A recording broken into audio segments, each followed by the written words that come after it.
আমাদের বাড়িটা তো এখনও কমপ্লিট হয়নি, আর আমরা সবসময় থাকিও না। এবার সেজন্য এবার আর ওই টুনি বাল্বগুলো কেনা হয়নি।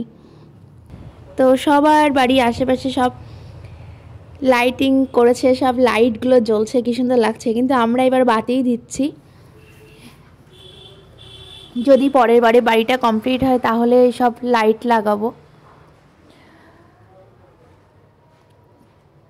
তো এখন বামদাদা বাতিগুলো বসাচ্ছে, আর আমি একটু একটু হেল্পও করছি।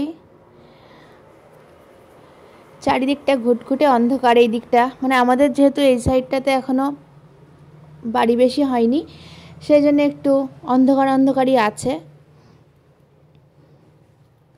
বামদাদা বাতিগুলো বসাচ্ছে আর আমি একটু প্রদীপ জ্বালাচ্ছি।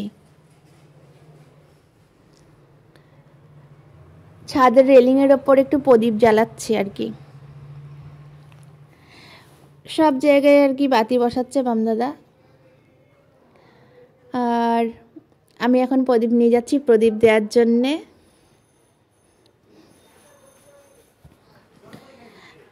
বাতি আর প্রদীপ দু রকমই কিন্তু জ্বালাচ্ছি।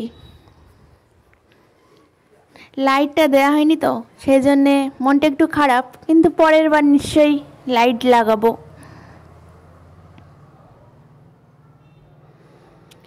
তো বাতিগুলো দেওয়ার পরে কেমন দেখাচ্ছে একটু দেখাই সবাইকে। ভালোই লাগছে। আমরা না একটু বাতি দিলাম, বাতি দিতে হয় কালী পুজোর সময়। আমরা এমনিতে বাতি দেই, লাইট মানে লাইটিং মানে ওই যে লাইটগুলো হয় না টুনি বাল্ব, ওইগুলো লাগানোর পরেও কিন্তু বাতি আমরা দেই প্রত্যেক বছরই। তো আমাদের বাতি বসানো কমপ্লিট। এই দরজার কাছে দুটো দেয়া হয়েছে।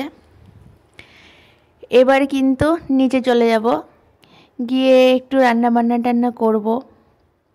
সবার বাড়িতে লাইট আর আমার বাড়িতে এবার বাতি জ্বলছে, আমার কিন্তু ভালো লাগছে।